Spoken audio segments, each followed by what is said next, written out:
वर्तमान आज ताजा खबर रसुण खाइबा द्वारा कौन मिले फायदा जानतु। आजिकाल जीवन शैली मनुष्य को रोगग्रस्त कराई देउछि। विशेषकर हृदघात मधुमेह उच्च रक्तचाप यही सबु समस्या देखा मिलुछि। शरीर में जेतेबेले बैड कोलेस्ट्रॉल बढ़ी जाए यह शिरा प्रशिरा जमीबाक लगे। हार्ट समस्यार गोटे बड़ कारण हेउछि कोलेस्ट्रॉल। यह द्वारा हार्ट अटैक ब्लॉकेज और हार्ट अटैक समस्या मध्य होइथाय।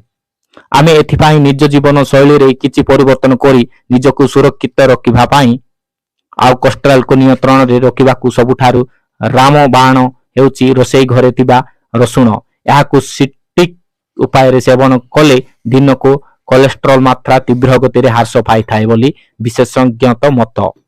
रसुण रे एल्सिन और मैग्नी नामक तत्व रही है जहाँ शरीर रे बैड कोलेस्ट्रॉल को नियंत्रण करिथाय। रसुण रे एंटीबैक्टेरिया गुण रही ताहा सह एंटीवायरल एंटी फंगल और एंटी ऑक्सीडेंट गुण रही जहाँ कोलेस्ट्रॉल पाई खूब उपयोगी।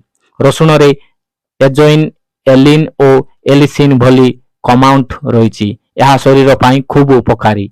जदि आपण कोलेस्ट्रॉल नियंत्रण करबा पाई रसुण सेवन करूछंती तेबे प्रतिदिन सकाळ गोटे दुईटी पाखुड़ा रसुण खाई पारिबे और किछि उषुम पानी पी पारिबे।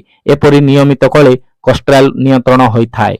नचेत आपण नियमित भाव में महू सहित रसुण को मिसाई सेवन करि पारिबे। यह कोलेस्ट्रॉल पाई खूब उपकारी। या द्वारा रक्त संचालन ठीक भावे होइथाय। रसुण हार्ट पाई बेस उपकारी। याको नियमित सेवन करिबा द्वारा बैड कोलेस्ट्रॉल नियंत्रण हार्ट सुरक्षित होइथाय।